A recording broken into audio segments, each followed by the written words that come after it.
Nihoyat jahon chempionati yakunlandi. Juda ham ko'p gap so'zlarga qolgan, bir tushunarsiz. Men ortiqcha to'xtalmayman, sirат klub futboliga o'tib ketaman.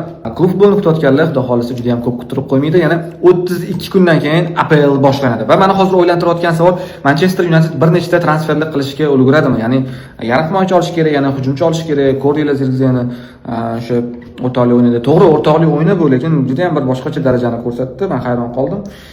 Va bitta himoyachi nimaga? Lisandro Martinesning jarohatini hali bilmaymiz, qancha muddatga safdan chiqqan. Agar og'ir bo'lsa, bitta himoyachi olish shart. Menimcha og'ir emas, chunki o'zi chiqib ketdi va son mushaklari deb yozishmoqda va bunaqa holatda uzog'i o'zi 2-3 hafta ekan. O'zi shundoq ham finalda o'ynagani uchun 3 hafta dam olish kerak Lisandro Martines va 11-avgustdan safga qaytish kerak.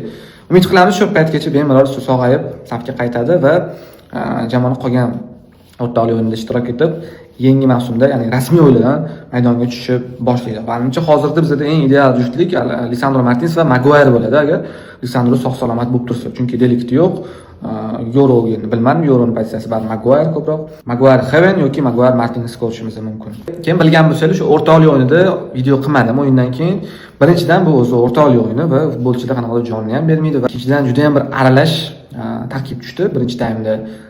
Birinchi tarkibdan bir ikkita bolalar va aralash tarkib zaxira o'yinchilari bilan ikkinchi taymda to'liq yoshlar tushdi. Shuning uchun qanaqadir baho berib bo'lmaydi bu o'yinga. Asosan taktikalar va o'yinchilarning o'sha fizikasini yaxshilab olish uchun bo'ladi o'rtoqlik o'yinlar. Menga o'yinlarda ham shunaqa qarayman men o'rtoqlik o'yinlariga. O'rtoqlik o'yinlariga hech qachon men to'g'risini aytaman, jiddiy qaramayman. Kim qanaqa qaraydi bilmadim. To'g'ri yutish kerakdir kimdir, lekin men unaqa jiddiy qaramayman va shu narsani ko'proq qo'llab-quvvatlayman. Ya'ni fizikasini yaxshilash uchun va qanaqadir taktikalarni ishlash uchun, ishlanmali uchun o'rtoqlik o'yinlari bo'lishi kerak deb hisoblayman. Keyingi o'yin bo'lsa Luksemburgga qarshi, ya'ni kelayotgan juma kunida bo'lib o'tadi. Balki o'yindan keyin qanaqadir video qilamiz. Xullas, transferlar hozircha jimjit bo'lib qoldi. Bilasizlar, ma'lumot bo'lsa, sirazu chiqamiz aloqaga. Mana endi jahon chempionati tugadi.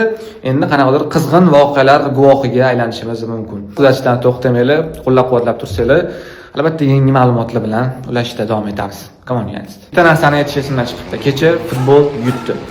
Paredes bo'lsa piradaz o'yinchi ekan.